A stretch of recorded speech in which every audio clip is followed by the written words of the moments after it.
இயேசு கிறிஸ்து வாக்குத்தத்தம் பண்ணினார். அப்போஸ்தலர் 2ஆம் அதிகாரத்தை பெந்தெகோஸ்தே நாளிலே பரிசுத்த ஆவியானவர் இறங்கினார். இயேசு கிறிஸ்து இந்த உலகத்தில் ஊழியம் ஆரம்பிக்கும் போதும் அவர் ஞானஸ்நானம் பெற்று கரையேறும் போது வானம் திறக்கப்பட்டு ஆவியானவர் புறாவை போல வந்து அவர் மேலே வந்து இறங்கினார். அப்போ புறா பரிசுத்த ஆவியானவரை ரெப்ரசன்ட் பண்ணுகிறது. அந்த பரிசுத்த ஆவியானவர் வரும்போது ஒரு வல்லமை பெற்றுக்கொள்ளுகிறோம். என் வாழ்க்கையில் கூட நான் ரட்சிக்கப்பட்ட ஆரம்பத்தில் ரொம்ப தடுமாறிட்டேன். அதெல்லாம் பரிசுத்தமாலாம் வாழ முடியாது, பைபிளில் சொல்கிற முடியலாம் வாழ முடியாது, அதெல்லாம் இயேசு சொல்கிற உபதேசத்தில் முடியலாம் வாழ முடியாது அப்படின்ற நிலைமைக்கு வந்துட்டேன்.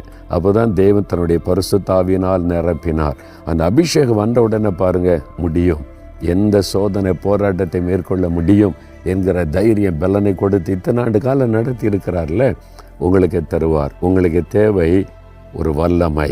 ஆண்டவர் தன்னுடைய வல்லமையை பரிசுத்த ஆவியினர் மூலமாய் உங்களுக்கு தருகிறார். அப்போ நீங்கள் என்ன கேட்கணும்? ஆண்டவரே, உம்முடைய வல்லமையை எனக்கு தாரும், பரிசுத்த ஆவியின் வல்லமையினால் என்னை நிரப்பும்.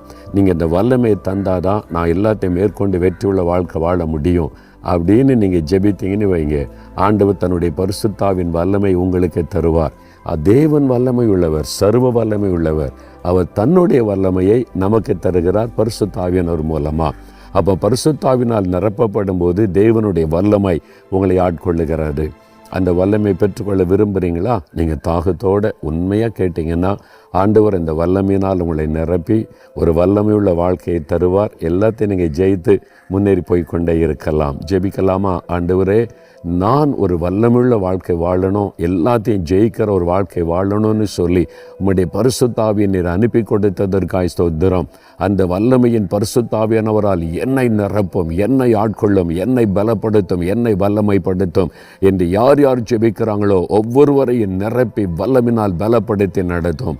இயேசு கிறிஸ்துவின் நாமத்தில் ஜெபிக்கிறோம் பிதாவே, ஆமேன்.